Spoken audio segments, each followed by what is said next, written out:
Welcome, everyone. We are. Did you hear me the whole time? No, I did not. Not until I feel switched like- the scene. Oh, I was about to say, I feel like you're lying profusely. No, I'm not. I can't hear anything until it's on the live scene. Okay. I've been sitting here jamming out for like 5 minutes, just randomly singing songs. Well, now everyone knows. My secret shame. Welcome in, everyone, to episode 2. We are not joined by our friend Viper tonight. He's sadly live on location. He sadly perished in a hairspray accident. Good morning, Baltimore, indeed. God, that's awful. No, he is with child. But he is with us in the chat tonight. Didn't know he could do that. He is with us in chat tonight, so we are going to have to do it without him. But he is here in spirit, and hopefully he will resurrect from the dead for next week's episode.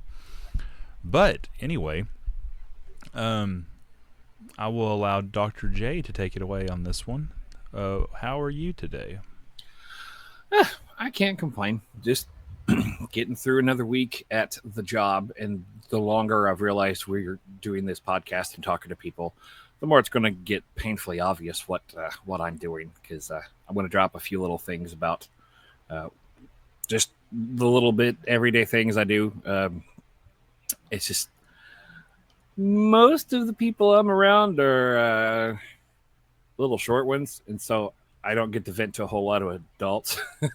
So when I have juicy bits of funny stuff, I gotta let it out. So I'll be sharing some of that stuff a little bit later. And I know we're just kind of shooting the breeze and kind of hitting a whole bunch of topics tonight anyway. So how's about you, Alden? How's life over there in Radio Land? Well, it's been a week. I found out that I am not hitting too hard health-wise, and now I have to completely change everything about myself. So that's cool, but I think I can do it. You got this. You big strong guy. Yeah, found out that so a few months ago, my doctor wanted me to have what's called a fibro scan. It's essentially an ultrasound for your liver, because I have been overweight for a while, and like 7 years ago they found out that I had fatty liver from doing a CT. So he wanted to explore that again, because 2 years ago with my cancer diagnosis they did another CT and they still saw it was there. They said it was unremarkable, but he was concerned about my weight, and so was the nurse practitioner. So they ordered the fibro scan. Well, they did that Tuesday morning. Well, I got the results back like Wednesday night, and they said S3F3, which is indicative of late stage fibrosis, and if it progressed any further it would be cirrhosis, which most people think is you drink a lot. Well, I've literally never touched alcohol in my life, but I have had my way with some Reese cups a time or 1,000. And apparently that's very possible to happen. So I have basically completely reversed course in the past 2 days. I haven't had any soda. I haven't eaten any chocolate. I have only been eating like whole grain food, low saturated, high unsaturated fat food. And that's just going to be my future. I still haven't heard from my doctor, so I don't know if it's actually as severe or if the test was even accurate. But I'm going to pretend like it's the worst case scenario and try to adapt from there, because I want to live. So, alternatively, no news is good news, right? I mean, he's not banging down your door going, "Hey, Alden, let's rebuild you like RoboCop." So that's what I want to think. I mean, because when I got the cancer diagnosis, I had the colonoscopy on Tuesday, and then he called me at Thursday evening at like 7:30. So when I got that call, I was like, "This isn't good. There's no way he would call 2 hours after or 3 hours after office closes." But I mean, his nurse even said that he might relay the info to her. So I'm guessing one of two things: either they will have me come back for follow up with a hepatologist, or they will, do like a biopsy to see, because the scan's not infallible, especially people with my weight. But they did use a special probe for people who are larger, and the scan did show a lot of markers that it was consistent, which is not a good sign for me because it means it's probably accurate. The only thing that scares me is this stage of fibrosis is considered to be largely irreversible. You could fix it to some degree, but it may be permanent to some degree. So that's disheartening, and that's what's been sucking the most about the whole thing. Not knowing that I can't fix it, or knowing that I can't fully fix it. Because I always lived like, one day I'm going to do better. I'll get around to it. And now it's like, you have to do better or you're going to die. And that's kind of freaky. But, if it's the final push I need, I may not live a full life anymore, but I could still live a better one if I intervene now. Because cirrhosis is definitely worse than fibrosis, and I don't want to get there. That's a lot of big words that I can't spell. You want to know a fun long word? Yes. Have you ever heard of an EGD scan? No. It's like a colonoscopy, except it's the one that goes down your throat instead. Oh. And it's called I hope it's not the same camera. It's called an EGD because it's an acronym for esophagoduodenoscopy. I know that word from Metal Gear Solid 2. That's it. Esophagogastroduodenoscopy. Ah. Yep. Oh, that must have been when Viper had he was allergic. He's allergic to gluten. He had a gluten allergy for a long time. And I've not had to, knock on wood, any of that stuff yet. Mm-hmm. But right whenever COVID happened, Dad had a colonoscopy. And then they said, if you don't fix this, you're going to die in about 6 months. Yep. So that's going to run prominently probably in me very soon. So I'm going to have to get that stuff checked out too. And I'm on a lot of drugs. And I need to get my stuff in order, or I'm going to be kicking some buckets early too. But I don't necessarily have like a sweet tooth, and I really don't. I barely even socially drink, but I stress eat like a lot. Oh yeah. But I'm getting better with that. And then there's like some hereditary stuff. Like I got a thyroid thingy and a thingy. And same here. Yeah. So, but I got to be around for a lot longer. I got the one kid and then the multiple kids where I work. And I can't be dislodged from that anytime soon. Not till I'm an old man. So. But let's flip this around. Let's do it. We'll talk more about that stuff if the situation arises. But I don't think it will. I think we're gonna be fine. Whoa, hold on 1 second. Camera cut out.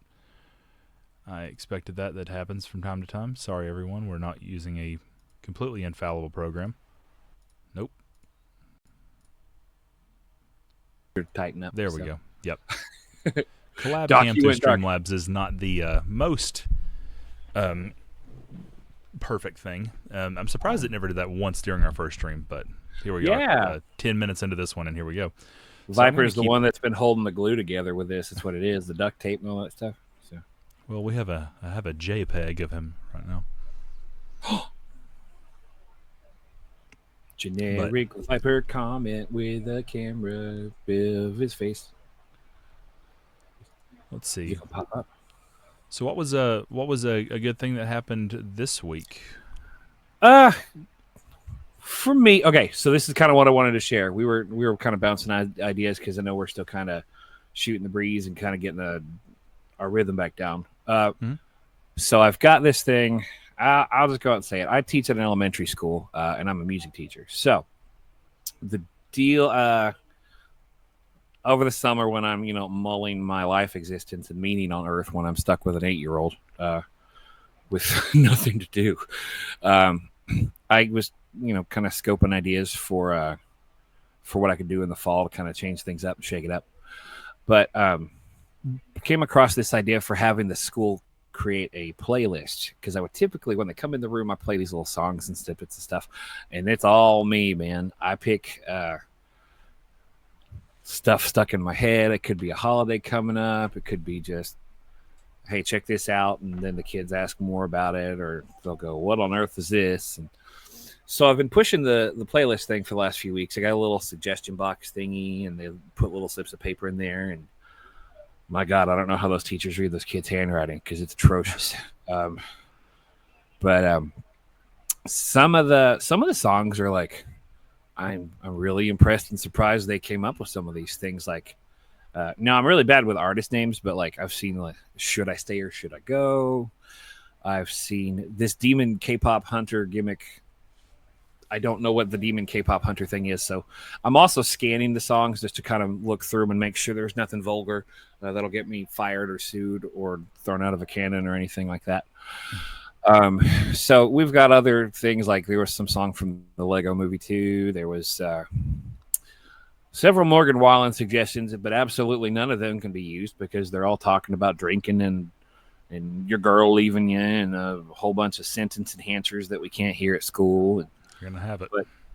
But the one that really cracked me up today, because I was on my plan period and I was kind of putting this Excel sheet together of like the kid, to give him credit, the kid found it, put their grade, all that jazz. And so, have you ever heard of the song "Bodies" from Drowning Pool? Have I heard of it? Wait. Okay, so obviously we do. Viper and I have a connection to it as well because it was actually used for a wrestling theme. Of course it was. Yeah. That's how I got exposed to a lot of my music, but that's a topic for another day. But anyway, so not necessarily the song "Bodies," which I don't know. It might be kind of on the iffy side of sharing with the kids, especially little Timmy kindergartner coming in going, "What is that?" But parody song called "Numbers." Okay. Have you heard of it at all? No. Oh man. I feel like this is going to be super hokey, and I don't know if I want to know it. But okay. But it's really, really good because I've got the artist name, and I'll, a quick Apple Music search or YouTube search will find it. See, Viper's heard it, and I've seen it on memes on and off over the years, and I've never really actually looked at all the lyrics. And it sounds like if Sesame Street had done a cover of Bodies, but it's number form, because like the first line goes 1, 2, 5, 4. Me count some more. I forget the lyrics, but it is the funniest. And then when they get to the chorus is just, I can only count to 4. I can only count to 4. And it is so freaking hilarious watching like the puppets in the music video I've seen before. They're just thrashing like a Bert and Ernie ripoff. And I was sitting in my room on my period, my plan period, just cackling like a hyena, just watching the words pop up on the screen. And I said, "Oh, I'm totally sharing this." It won't be next week, but I'm going to probably push it off a week or two. I'm getting a lot of suggestions from the older kids because, first grade, second grade, third grade, their handwriting sucks, and then they can't remember to come and write down some of the songs. But, fifth grade, sixth grade, they're kind of locked into music and stuff. And secretly, I get to hear some of the stuff and like know what's popular right now because I don't know jack about popular music. And it kind of helps me just kind of expand my horizons too with whatever the kids are listening to. Whatever the kids are listening to right now. My own kid put a song up, and she didn't want to put her name attached to it because it was like actually one of the like nursery rhyme songs she used as a kid. Yeah, K-pop Demon Hunter. That's the name of the song. There's been lots of K-pop Demon Hunter. I'm assuming it's just a Korean pop band that goes to fight demons. That's just from the context clues. But oh my gosh, my kid had the. She didn't want the credit because as a kid in her grade, she didn't want to like get looked upon funny or whatever. But she chose the song Five Little Ducks because that was the song that always made her stop crying when she was a baby. So when that eventually gets played, I don't know when I'll put it in the rotation. But it's there, and I'll figure it out.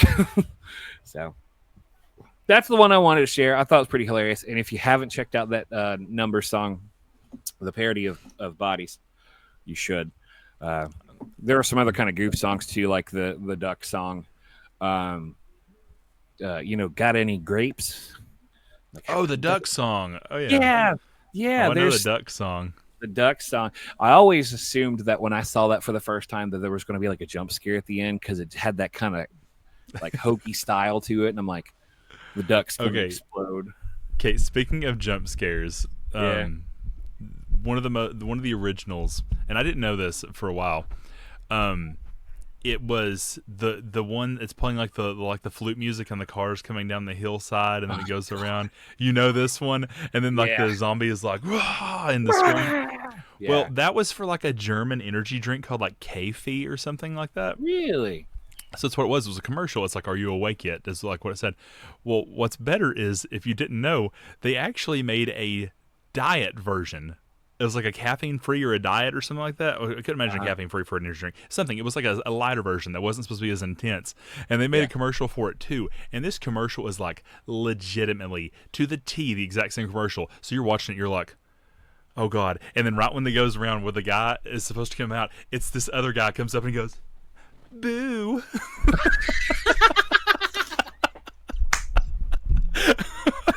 I need to find that. I'll send it to you. It's so Please. good. Oh my god.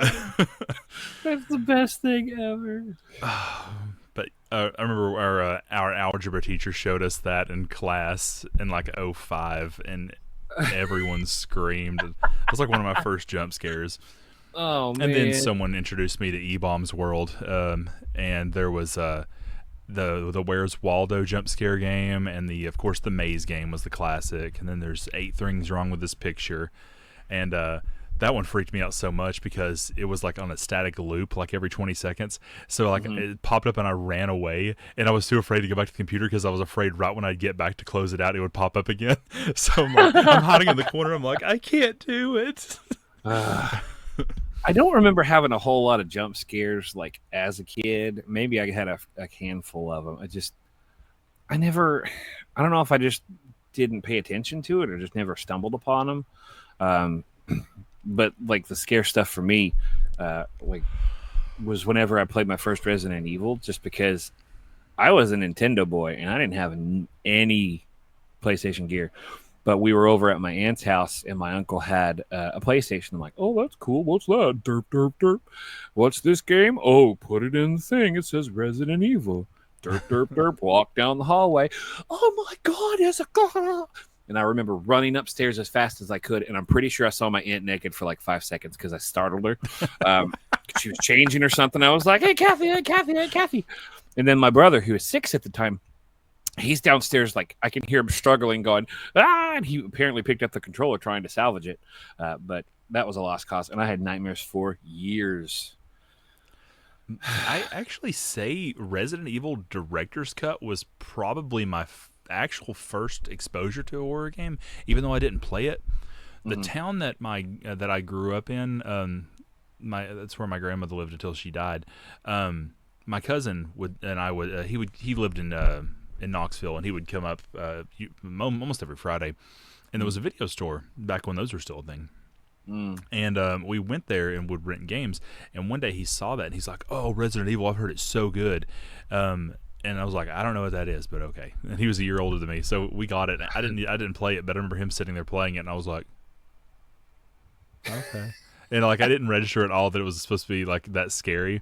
So I'd say my first real exposure to a horror game was the demo for Silent Hill 4, The Room.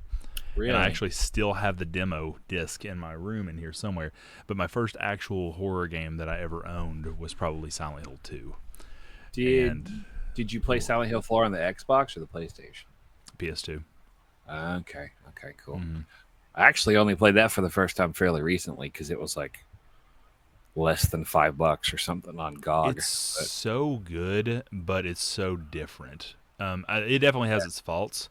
But in terms of atmosphere, it is one of the creepiest games I've ever played. It is a spooky duke of a game, man. Oh my gosh, I love that game. That's where I'm really waiting with bated breath because I mean they've announced that Bloober is going to remake the first game hopefully next year. I'd imagine it'll be next year. And then I'm sure they will do number 3 afterwards. 3 was too popular, and it's a direct sequel to 1. I guess it remains to be seen if they do 4, because 4 is widely considered either to be the last good game in the series or the game that killed the series. And it was a financial failure for Konami to the point where they disbanded Team Silent over it. So I'm skeptical if they would actually bother remaking it. or how They they would remake might. it. They I don't know. might. I mean, if they see all this money getting thrown at the ones happening so far, and everybody was terrified of Silent Hill 2 stinking the bed when it came out, and it blew everybody away from what I could tell. And that was one of the other first games that my brother and I, again, a rental store, we rented Silent Hill 2 right around 9/11. If I'm not mistaken, it came out around that time, if not that exact day. It was 2001. Yeah. Yeah. And I could not. What now? My wife's over here cracking jokes because she thinks she's wise. Anyway, I couldn't have the volume on. Not that there was a whole lot to hear, but I would have to mute the television because I was so terrified of like the sounds I was hearing. And I remember like on the loading screens where you see the little footprint things going. Dum, dum, dum, dum, dum, dum, dum. I was like, oh God, this is the worst. I did the same thing because my brother somehow talked, my younger brother, by the way, my brother talked our mom and dad into buying the Resident Evil remake for the GameCube. And I could not play that game for years because one of the new additions to the game, the Crimson Hunters or the Crimson Heads. Yep. The first time one shot up off the ground, I'm pretty sure I pooped my pants because that was the most terrifying thing and the terrifying sound. And I couldn't listen to the volume because and I ain't about that life. But here I am, I love the series. It just makes me want to cry sometimes. And I know we were going to talk about some Gamescom stuff too, especially with Requiem and Silent Hill F coming out. So yeah, with my horror stories from games, I'm going to save those for October because spoiler alert, we're going to partially, if not all, theme our October streams around spooky stuff, from something as innocuous as Halloween costumes that make you laugh to what's the scariest pants crapping movie you've ever seen in your life. And we're going to be having guests on by then. I think our first guest is going to be around September 12th. So we're going to try to line up October full of people who enjoy the art of horror. Horror. I can never say it correctly, so it sounds like I'm saying another word. Yeah. But yeah, I definitely have some good horror game stories, especially Silent Hill. But yeah, Gamescom, that was this week. I don't know if any of you keep up with that, but there was stuff announced. Honestly, for me, not that much that I was excited about. Very disappointingly, I was kind of hoping some cool stuff. I know all of us in the Final Fantasy realm were hoping for that long fabled 9 remake to be announced, and that still was never a thing. I know technically Gamescom's not over until like tomorrow, I think, but yeah. I just don't see it happening. But anyway, Doctor, what are you excited about besides Requiem? Well, I am gonna just stop for a quick moment. You can still talk about it. I was about to say I've already told my wife and my daughter that February 27th I'm taking a personal day because I almost never take them, and I'm just going to sit at home on my butt. And I've been kind of eyeballing, looking around for whenever they're releasing special editions because I have yet to get a special edition of any of these. I had a Resident Evil 2 pre-order for the remake, and then I canceled it like an idiot and just got like the deluxe edition or whatever. But it looks awesome. And I was over here trying to like lore dump on my wife, explain and show her like some of the videos from Gamescom about like the monster. And the only thing she could do, she was, giving me grief about it because she said, why is Luna Lovegood here? And Sue Sylvester from Glee, why are they talking to each other? And why is the Gollum, or why is the guy from Lord of the Rings there? And why is he trying to eat Sue Sylvester? And I was like, stop it. You're ruining a magic moment. Sounds like when my wife and I were first dating, I was driving the car, or I don't know if I was driving or passenger, but to kill time from the way back from Chattanooga, I told her the entire plot of Final Fantasy X, and I think that got from like Athens to Lenore City. I was like, well, that killed a lot of that drive, and she was just kind of like, Well, thankfully, she doesn't remember it. I'm still hoping that she'll play it one day. She started it and got like an hour in and had to quit because of Jonah, and she's never touched it since. I've begged Emily to read the novels, and she read through the first Resident Evil novel, and it was written before like remake came out, so there was a lot of lore that was dumped in the remake that wasn't in the book. And it's pretty good for what it is. My brother and I had copies of the whole set when we were kids, and you can tell whenever I would read it versus when he'd read it because it would come dog-eared and ripped and torn and stuff back when I got it back from him. And I put like property of my name on it, and then he like would scribble and then my name too. So I guess he wouldn't lose it or whatever. But I've been on a horror kick apparently. Even though I'm not even playing any horror games right now, that's kind of my wheelhouse. But Gamescom, you and I talked about this briefly, and I've seen a couple of little bits of video, and my wife hasn't seen it yet, I don't believe. But a Lego Batman game. That's going to kind of incorporate some of the Arkham style gameplay, and I'd watched some of that gameplay, and I said, "Dude, this is like a Lego Batman skin on an Arkham game because it looked like really fluid like gameplay, and you had your gadgets flicking out, and it had these cool like comic effects like thwap and all that stuff." Yeah, I specifically read that it had that Arkham combat system in it, and it adapts like movies from all of like not just like the Dark Knight, which very clearly, but also the Batman, and I think even Tim Burton stuff. So it's going to be like a giant compendium of different Batman properties in an open world game. So I guess kind of like the gameplay of Arkham, with more of the idea of like some of the more recent Lego games that have the giant hub worlds and their open world and stuff. But we haven't had a Lego Batman game really since Lego Batman. I mean, we had the DC superheroes and stuff like that, but like, was there one or two Lego Batman games, or were there I think three? There were two. I think there were two. I think I only ever played the first one, but that was on 360 to let you know how. My wife asked if the Lego movie counted because Batman's in that too. So the Lego movie game, Lego the movie, the game, Lego the game, the movie. I'm still waiting on Lego the movie, the game, the novelization. I want to have the Lego the movie, the game, the Braille edition. The Braille edition. You just sit there and like fondle things around. You're like, oh, this is the piece. Click. So no, but I can't remember. Okay, brutally honest. I play the Lego games just to kind of bond with my wife. I'm not super into them. She's into the collectible stuff. She really likes the Harry Potter ones. But we've played through the Marvel, I think the second Marvel superheroes. And so we've done the gambit. I prefer the ones that have voice acting still, because the ones that like the early stage Lego games where you just like kind of have Indiana Jones. Yeah, where they're like miming things and all the nonsense stuff where it's super campy. Not to say that the current ones aren't, but I think I was too old in the fact to like truly enjoy them. Like if I were like 10 or 11-year-old me, that might be a different story, but yeah, they're good for a laugh. They're good to kind of hang out with my wife. I haven't had my kid try them. I bet she'd like them. Probably. Yeah.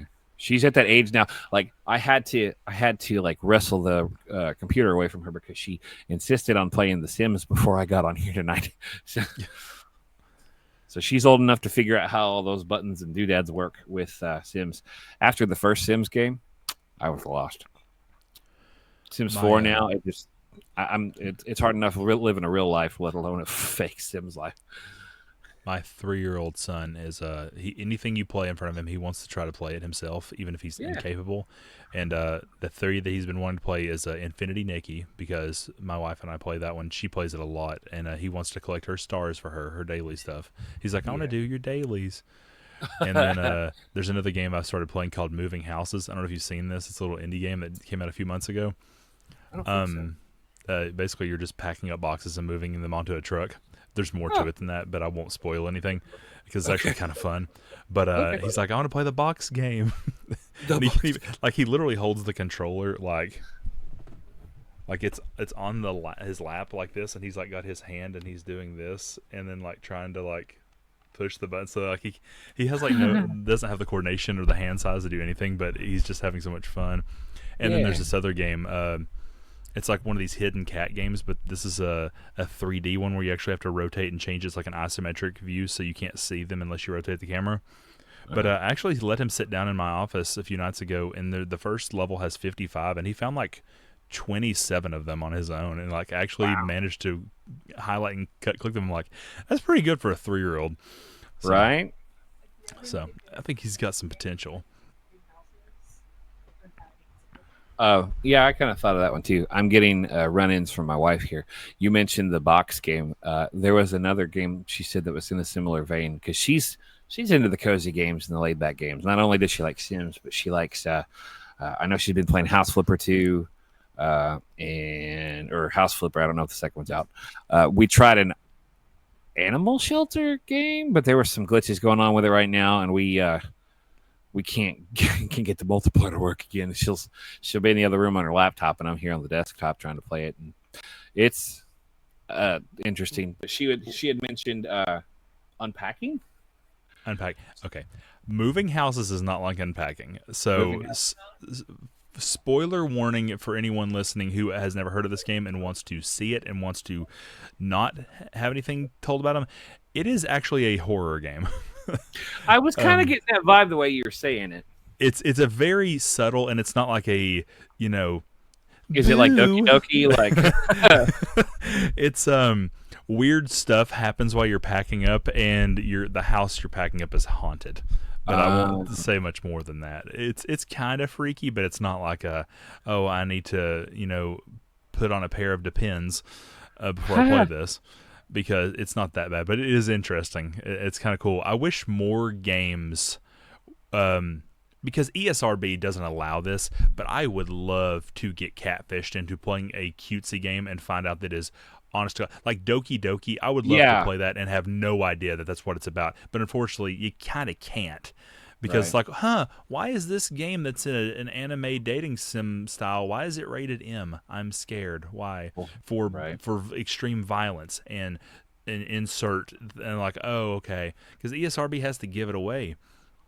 Yeah. You have to get creative with it. Boy, how would you get around that now? I know, who is that government dude in the 90s who kept yelling about video games being the word? Joseph Lieberman. I remember that guy. I was like, oh, he's so annoying. I was about to say Tipper Gore, but her thing was about music. No, and her husband made the internet, and like his son or whatever, his daughter helped make Futurama. So I have a nice place in my heart for Al Gore's family. So. Good stuff, though. I love me some Futurama.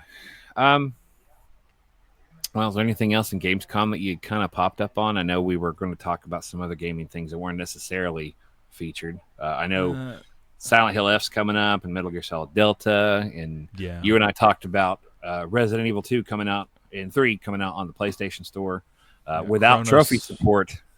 Chronos: The New Dawn comes out in 2 weeks, also from Bloober Team, and I just gotta say, I'm so amazed that they went from making things like Layers of Fear and The Observer, and people are like, they're mid horror, to now it's like, yes, release more stuff, Kings, go off.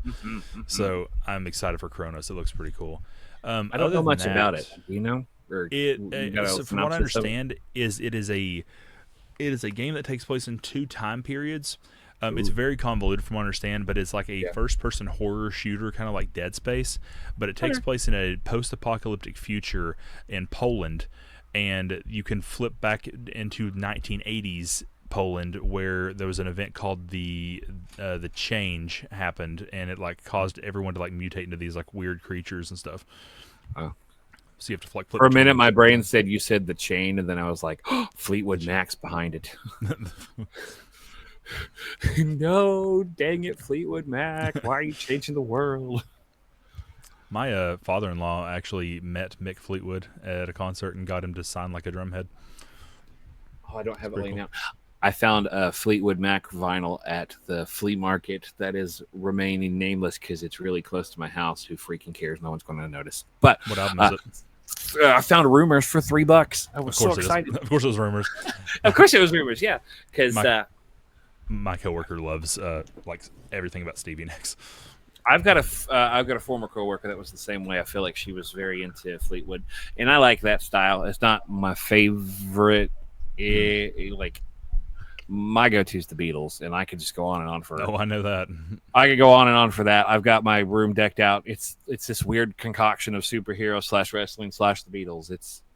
I know I'm probably one of a kind when it comes to that, but I love me some Fleetwood Mac, and I couldn't pass it up for $3. The dude had like a whole crate full of records, and there are some okay ones. And now I flipped over to Rumors, and I went, and that's mine. That's pretty cool. So I flipped over the $3, and he goes, "That's a good." And I said, "I know, that's why I'm grabbing it." So, in terms of other games, I already knew this one was coming out. Tormented Souls 2, but they just gave more information on that. I played the first one on stream last year, and it was really cool. I really enjoyed that one, man. I was just tickled about how you good played that it? was. Yes, I was so happy with that. So it feels so much like it was like made alongside the very first Resident Evil remake. It felt so much like that. It was like slightly clunkier than those games in my mind, and I'm like, and a little more difficult. I felt like I was dying a lot more. Plus, there was random surprise boobage in the first 5 seconds, and then it was like, oh, no more. Yeah. So, I think I tried a demo, and I was like, okay, what's going on? Oh, boobs. Why are we seeing boobs? Okay, it's not going to be a big part of the game. Cool. Okay. So, and then, God, it was so good. And I am looking forward to the second one. Did I get it on PlayStation or did I do it on the PC? I forget.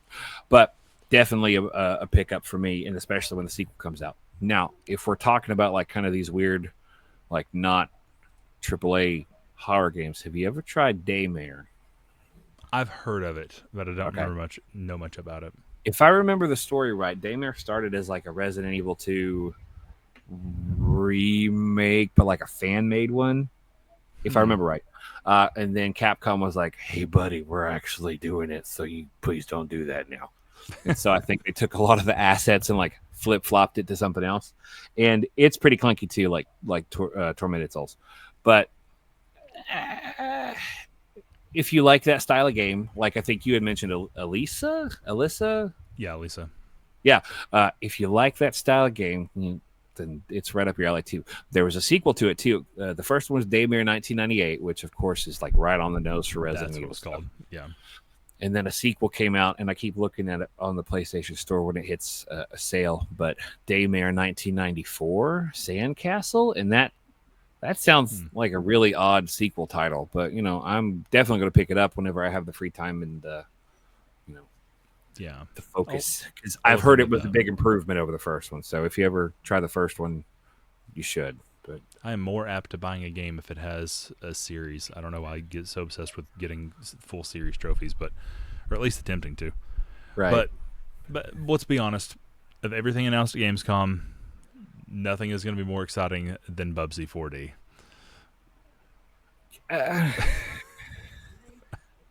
Wasn't okay. Look, that's a PlayStation thing, right? So Bubsy wasn't he like the mascot initially? He was He was an old mascot. I know that the original games, I think, were like on the Atari. But Bubsy 3D came out over 20 years ago, and it was supposed to be like a competitor to Super Mario 64. It was like supposed to be right, and it was horrible. It was a complete catastrophe, so bad that it killed that franchise for like 20 something years. So he looks like Garfield's like cousin or something. Yeah, the whole trailer is just like really being tongue in cheek. It's like, hey, we're aware that we like completely killed this whole franchise last time, but let's try again. So I might pick it up just for laughs. But I like me some platformers, but I've actually realized the older I've gotten, and I've told myself this too, I loved old school Mario, and I don't particularly care for the newer Marios that have come out. And when I was younger, I didn't really like Zelda, but I guess the maturing means I like Zelda now. I don't know. Like Mario Odyssey, just couldn't get into. My all-time GOAT, even though I was born and raised on Mario 64, Mario Sunshine is freaking amazing. And I love Mario Sunshine. I borrowed that one from a friend back in the day, and I really enjoyed that too. Have you tried Astrobot yet? No. I've heard good things about it too, but it just... Well, you have a PS5, right? Yep, sitting right beside me. Have you played Astro's Playroom? I may have. Didn't that come with it whenever it's built into the console. Gotcha. It's a really fun game, fairly easy platinum. But if you enjoy you've got trophy support. Sweet. Okay, I'll check it out. Oh yeah, it's a trophy game, and it's actually weirdly enough, it's like the fourth game with Astrobot in it. The first game was called like the Playroom, and then there was the Playroom VR, and then Astrobot Rescue Mission VR, and those are all for PS4. And then Astro's Playroom is the fourth game, and then Astrobot's the fifth game. It's all very confusing, but Yeah. but Astrobot feels very good. It's like if you like the platforming of the 3D Mario's, which you said you kind of hit or miss, Yeah. but instead of like collecting like random little things that don't do anything, you're collecting other robots, which like a good 40 to 50% of them are all themed on PlayStation IPs. So Oh, that's that's really super cool. fun to like. You'll see one like who's that? It's like, oh, um it's Sly Cooper bot, or like you'll go and see a bush and there'll be like Solid Snake behind the bush or something like that, and it's really Sounds like cool. who's that Pokemon, but who's Yeah, that intellectual property? but there's as of like last month they've already released like 5 free DLCs for it, so they're still supporting it Wow. with new levels, and some of them are Okay. very difficult. The Hmm. last one actually stressed me out. My goal was to come home from Ohio, and I was like, all right, same as always, gonna get on here, gonna do 30 minutes, gonna knock out all the DLC, then I'm gonna jump into a new game. Took me almost 2 hours to beat the DLC because of that last level, how hard it was. I was like, okay, these are getting harder every time. I'm getting scared. I don't know if I can keep beating them, but no, it's super fun. If you like to platform and collect cool things, because that's I swear, like every time I was playing that game, every time I get a robot I recognize, I was like, I know that one. I know that one. And I look like a 5-year-old. I was like, oh, Cloud, it's Sephiroth. Or Viper mentioned in the chat that he's playing Bubsy from the Genesis in October, and if I remember right, ooh, Viper's going to be having a month devoted to old games that his sister and him played. oh, Um, that sounds cool. yeah, that's going to be really neat. I think I remember him saying he was a Sega boy. That's super cool of him to do. And I'm guessing he's. Yep, that's right. Um, yeah, I love. The older I'm getting now, the more I'm looking back on. We don't know how good we had it, man. Look at all this cool stuff. And then I rebuying the same games we've had for like 20 plus years. but And just getting them digitally and. the nostalgia, babe. Mhm. I said from the very beginning when I first started streaming that I was going to play CDI games on here, and I still have Oh not done gosh, that. Oh, you know it would be so good to play Zelda: The Wand of Gamelon or Hotel Mario. I think I had a neighbor that had that as a kid. I feel like I visited their house and I remember seeing a really squiggly, awfully looking Zelda. I mean Link. I have them in my And closet, but I'm not going to get up to get them. I'll have them on next week's podcast because I'm not going to hobble across because you can't see it right now, but there's like a big pile of junk right there. You can barely see like some of it hanging out. mhm. But there's just a bunch of stuff that's just lying on the floor because Hey, if you look behind my camera, if I move any more left or right, this is a book suppository slash cat poop emporium. But I think you meant I get depository. suppository, depository. What did I say? I'm getting tired. Well, one is where you store things, and one is what you put up somewhere. But I mean, technically, you're storing it up there, you know. but But I get you. I yeah, get you.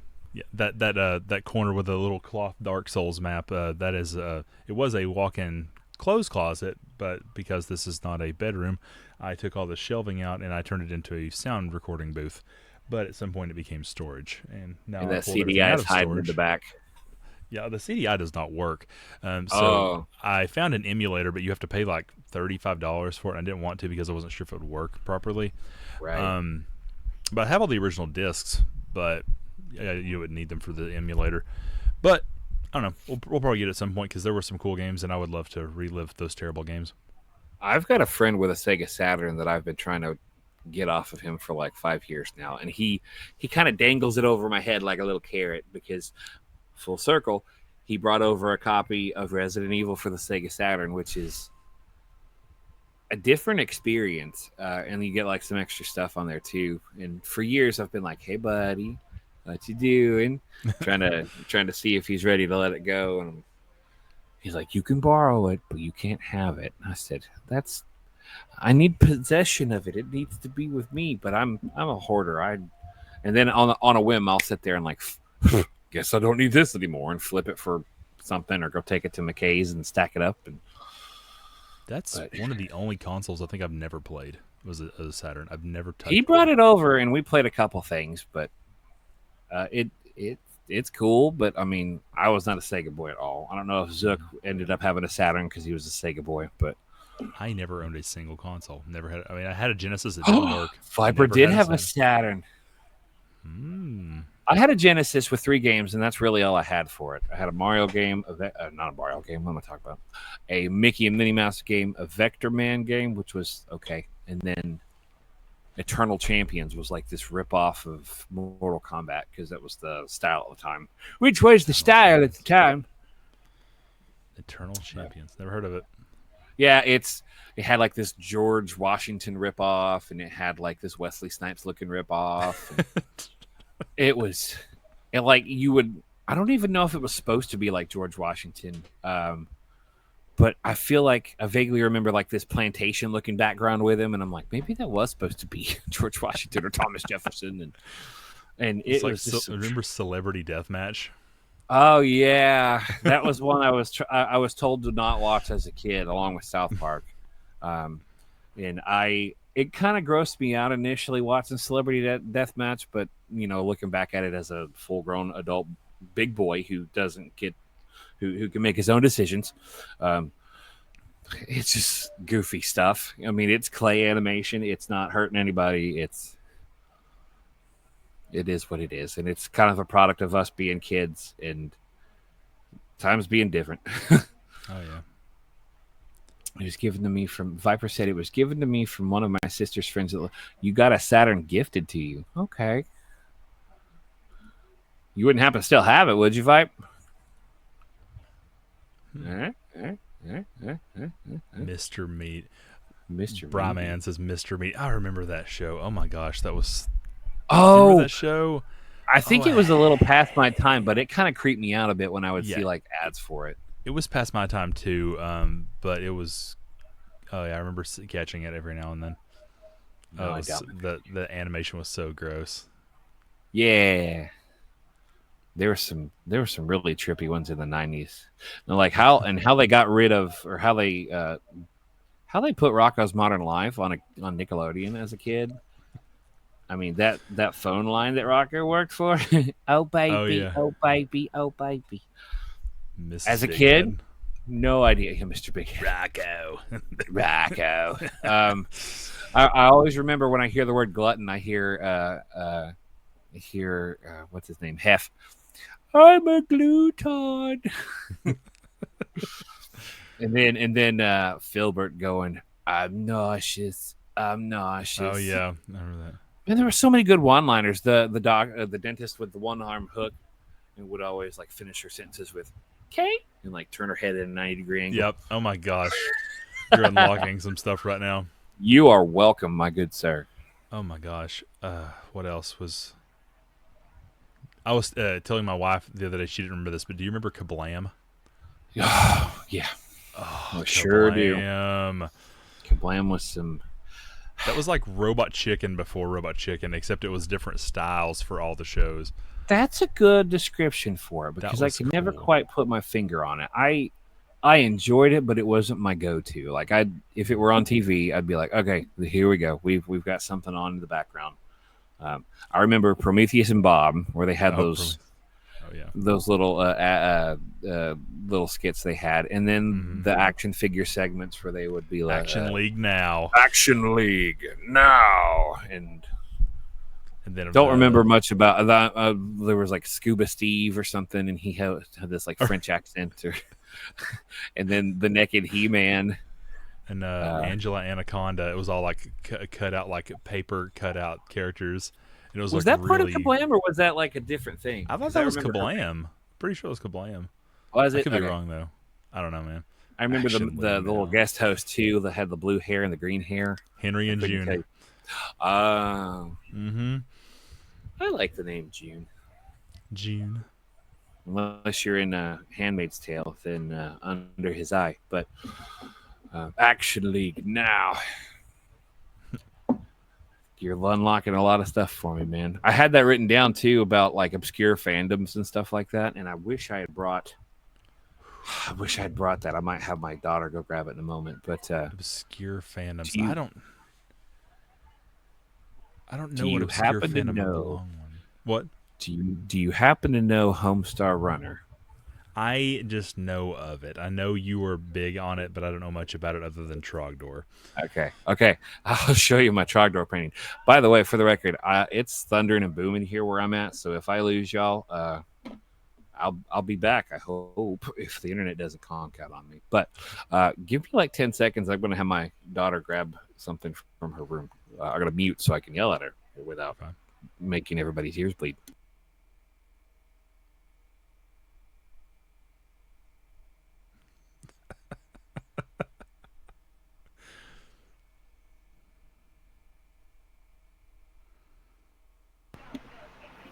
You know, it would have been funnier if I just yelled that really loud in your ears, but maybe not. Okay, look. So, Homestar Runner. It's this little animation cartoon. You had mentioned. Oh shoot! What's the name of that website? Flash animation around E-Bombs World, Newgrounds. Yeah, E-Bombs World and like Newgrounds, all that good stuff. And I kind of stumbled upon this as a high schooler, and yay! Homestar Runner is this. Initially, it sounded like it was supposed to be some like book series that these two brothers had created, and has a whole boatload of characters.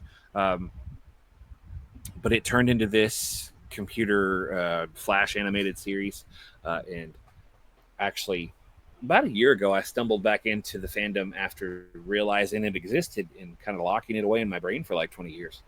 But it had little skits with the various characters. It had this really popular thing called Strong Bad Emails, which was another character who was in a big Mexican wrestling mask. He kind of looked like Nacho Libre, but he had boxing gloves on, and he would answer real questions that were sent in to the website, and lots of little like Easter eggs whenever you'd watch the videos, because it would be a website and it would have the JavaScript running, and you'd click on all these little random bits and pieces throughout the comics or throughout the cartoons. And the main character, I got this from my daughter, I think last Christmas or the Christmas before. They created a Homestar Runner puppet. I've seen that before. He's so cool, and he has a little beanie that spins. And really, I have a lot of music teacher friends that use puppets, and I've contemplated taking this to school, but I don't want to get them messed up because I totally bought it for my daughter and not for me. Totally. And then there's little magnetic eyes, and they look actually kind of terrifying when you take them off his head because, oh no, Homestar's eye fell off. Hang on. Sorry, stand by. Your call is important to us. On this side, he looks terrifying. But hello, on this side, oh, there he is. Hello. He has an adorable lisp, and it's the best thing in the world. When Flash died, around COVID time, they had to change stuff up on the website, and he's all over YouTube now. They've made these huge compilations, and that's where my daughter got exposed to it, and we quote it all the time now. Like, one of her new pet names is Stinko Man. Of all things to call your daughter, it's Stinko Man. But that's probably the one that I am pretty fond of. Oh, and we were painting about a year ago, right around the time we got back into this, and she was wanting to paint something, and we were trying to paint something that my wife was going to judge and see who had the better painting. And of course, I wanted to paint this dragon, and his name is Trogdor. Trogdor was part of one of the skits in the on the website. He's a man, but he's a dragon man, or maybe he's only a dragon. I forget. But he's got dragon body and then human arms and then consummate V's all over him. And I'm a 36-year-old man talking about this, but that's okay because I'm happy with the way I am in life. So, because if I go through life looking at the news and being this miserable, what's the point, you know? So that's mine. Can you spill some beans? I gave you 5 minutes to think. I don't know if I'm part of any obscure fandom because I'm not really in any fandoms. Yeah, I just have like series that I'm like fairly passionate about, but most of them are sure. mainstream. Like Oh of yeah. course Final Fantasy, Oh yeah. Silent Hill, stuff like that. Those are not like niche things. Um, Right. but there is one game that most people have not played or they don't know much about. It's kind of I mean, most people I know. I shouldn't say it's not like an unheard of thing. But have you ever heard of Deadly Premonition? It was on sale on GOG the other day, and I almost picked it up, but I just said I've got too much stuff going on in my catalog. Um, but I've heard good things about it. It is a janky, borderline unplayable mess at times. But it is like basically it's a fever dream love letter to Twin Peaks that this guy decided to make a game out of, and I bought it from GameStop because it was actually when it first came out, it was only on 360 and it was a launch title or not launch title. It launched at $20 when it was Yeah, released. Physical copy $20. yeah. And it shows because the game was made for 360 and it looks like it was made for like PS1. Oh yeah, Um, yeah. I definitely remember that. it looks rough, but I bought it because everyone was like, "Yo, this game is like very Silent Hill." I'm like, "Okay."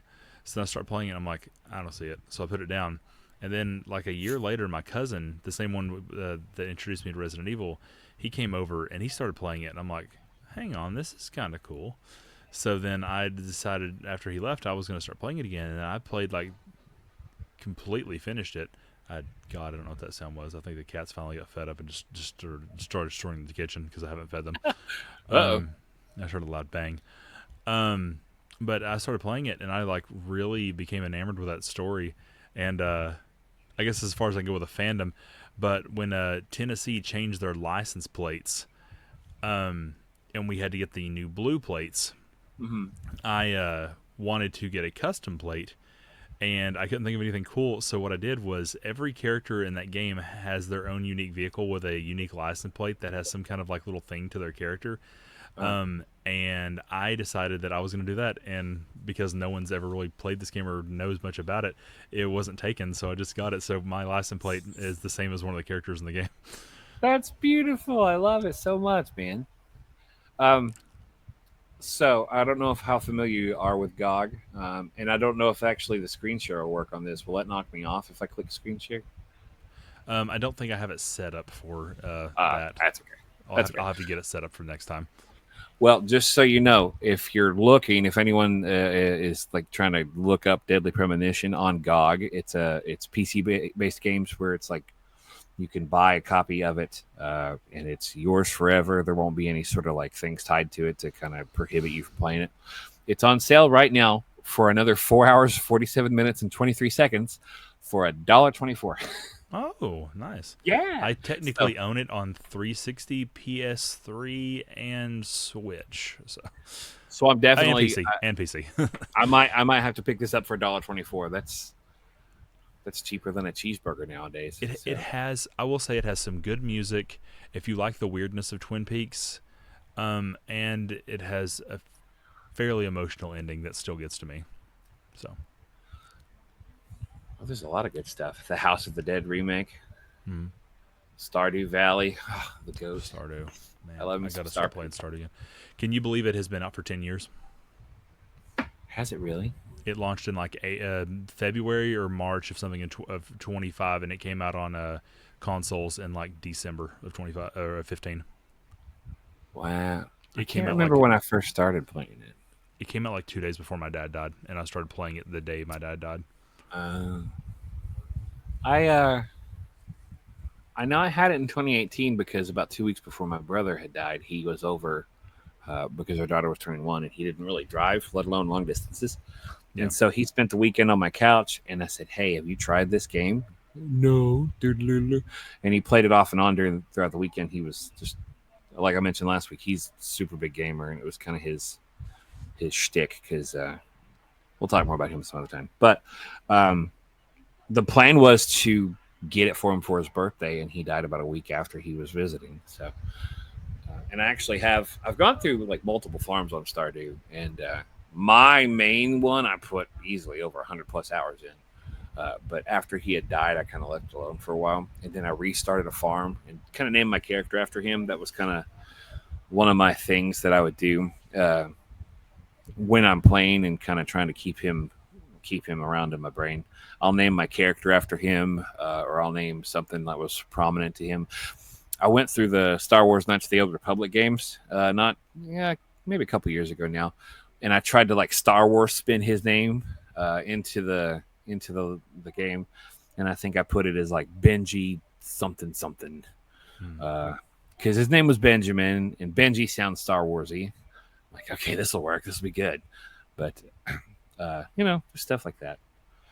Yeah, my first as soon as I started the game, I named my character Daniel, and I tried to make him look like my dad, mustache and all. Then like about an hour or two until I was like, I want to make one that looks like me though. But I still have the file. It's still on my Xbox One. It didn't really. It's like day 4 or 5, but it's still there. Yeah. But I've got several save files now. One from when my wife and I play, my original file, my brother's file.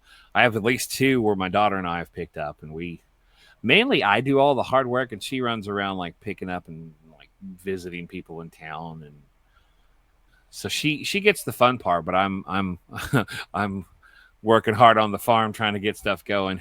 So, but it's such a fun game. My wife and I are going to start playing it on PlayStation 4 soon, because I picked it up a while ago before 1.6 came out, and I was like, that's the perfect time to start. It was when that new patch comes out, and she hasn't started streaming yet, but she's getting ready to. Just a lot of obstacles in her way, but go follow her, guys. Give her some love. But we're gonna start doing. We'll try to find a time to do it together. We got to figure out what her stream schedule is. It's hard when we have 2 kids. Yeah, it is. But we're gonna. I've only got one. But we're gonna do that. Yeah. Have you tried? That was what I was going to ask you, because you were talking about co-op things. Have you tried It Takes Two? No, but we were actually going to try that at one point. We never got around to it. It's good. It's platform, so like Mario-esque, but very enjoyable. And they do have lots of puzzles and stuff that require you both to kind of really work together and be in sync with stuff. And it's relatively easy to pick up nowadays too. I think our copy's on the Xbox, but Xbox is about to go visit that great McKay's store in the sky, because eventually we're going to get a Series X, but we don't need 3 consoles right now. So I understand. Yeah. It was good while it lasted, but I feel like Microsoft's kind of spinning its wheels lately, because everybody else is doing things better, and Microsoft's still hanging in the corner. Literally play Gears of War on PS5 now. Never thought I'd see the day. Yeah, and isn't Halo supposed to be coming out now on PlayStation? Oh, that'll be the final death knell.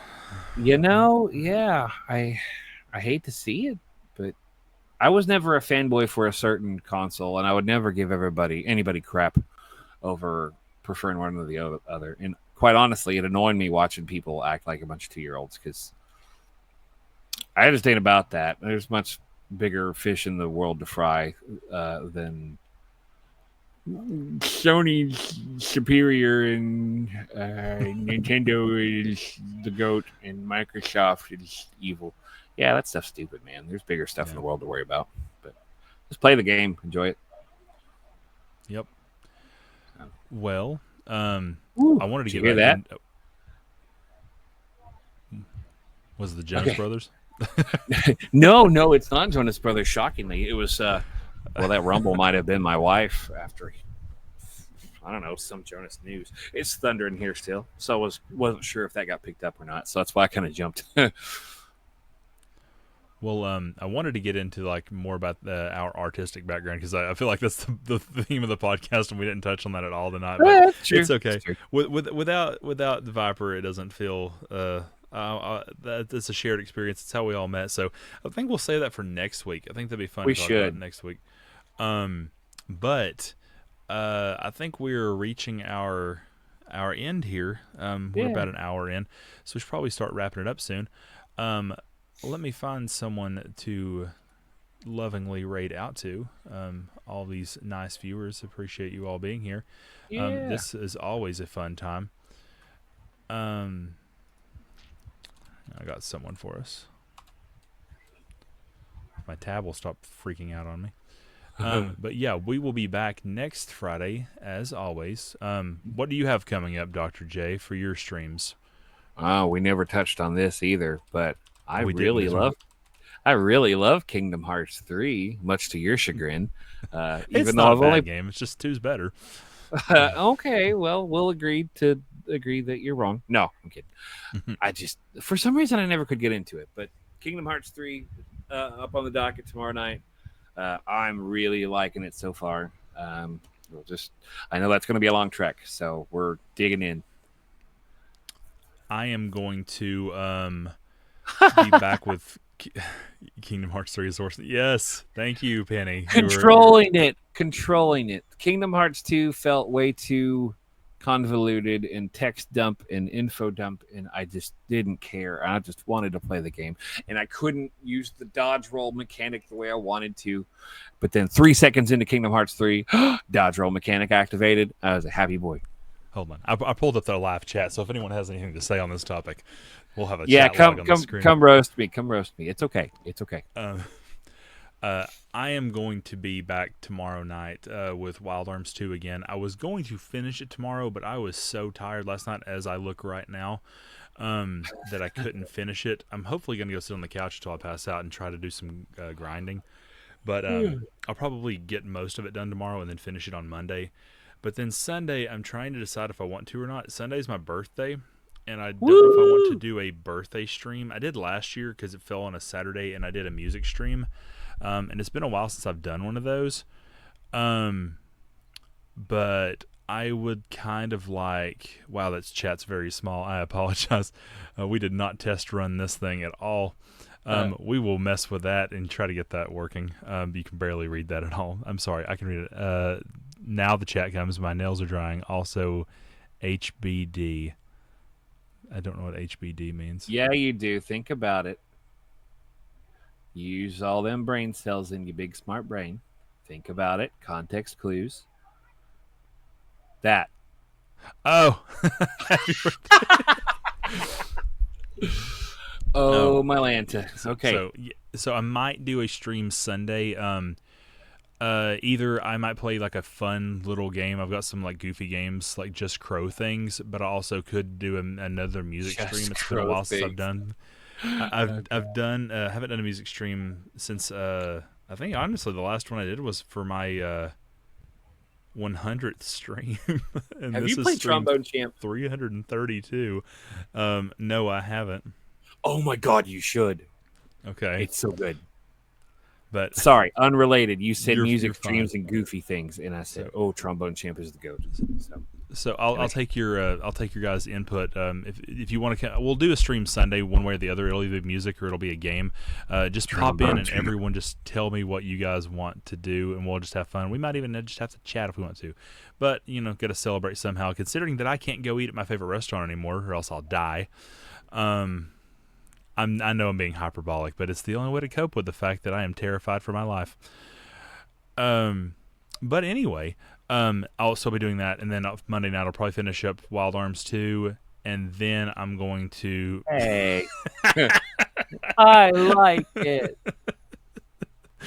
I'm going to be playing it at some point when I play through the whole series. I shouldn't know if I'm going to stream it because I do not like hearing the stories about the flags for using the music and stuff. But it's I'm not come up yet, but I'm glad it hasn't for you, because one of my friends on here, she can literally never get through a stream without having just. I'm sure I jinxed it when I said that just now, but but then I'm gonna wrap up Wild Arms or Final Fantasy X-2, and then next Saturday, I don't know what Milo's doing over there. I'm gonna move the camera. That's a better angle, anyways.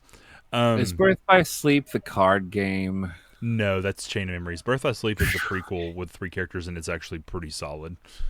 Okay, that's the other ones like Zero and Roxas's something, and it's Tall Boy Jones. It's a Ventus, Aqua, and Terra. That. Yeah. Where'd I get Zero? Anyway. I have no idea. I made it up. So then I'm gonna try to wrap up Final Fantasy X-2 next week, and then of course Friday we'll be back on our podcast, and then I want to hopefully by September 1st clear up my schedule because a bunch of new games coming out. So it's gonna be rough, but I'm gonna try to do it. Hopefully I'll get some rest. I normally would rely on a monster, but I don't really get to have those anymore either. This is hard, but You'll get it. You'll get it. I will survive. Kick its ass, Seabass. I mean, kick its butt. In the words of Jim Carrey. Lloyd Christmas.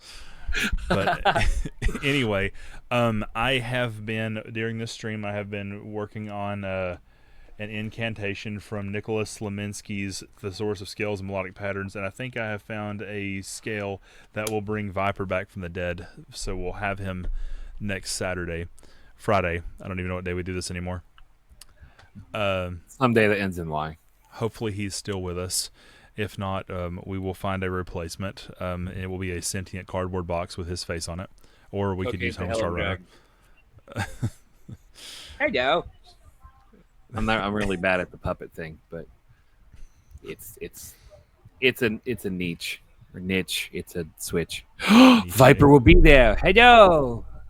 Oh, I know he'll be there. I'm just giving him a hard time. But anyway. Now we have virtual confirmation. Thank you guys. As always, this episode will be live Sunday night on YouTube and Spotify. Woo! So I'm going to wrap it up here. We're going to send you all out to a good friend of the pod. And I'll hopefully see you guys tomorrow, or you'll see Dr. J on his channel. Oh, wow. Preferably him. Go check him out. He's better. Yay. He's better. I'm not that interesting. Now. But anyway, we'll be back next Friday, and we'll be talking about more of our shenanigans in the past from when we met and the things we've gotten into. And our first guest will be September 12th. We have one lined up tentatively for the 26th. You know who you are. But we're going to try to fill those slots, and not you, the person in chat. You know nothing. Oh, no, I don't. But anyway, until next time, we'll see you guys. So we're gonna raid you out. Send some love. If you can't stay for her channel, at least give her some love. Tell her we sent you. She's awesome, and we'll see you guys soon. Have a good night, guys. Bye-bye.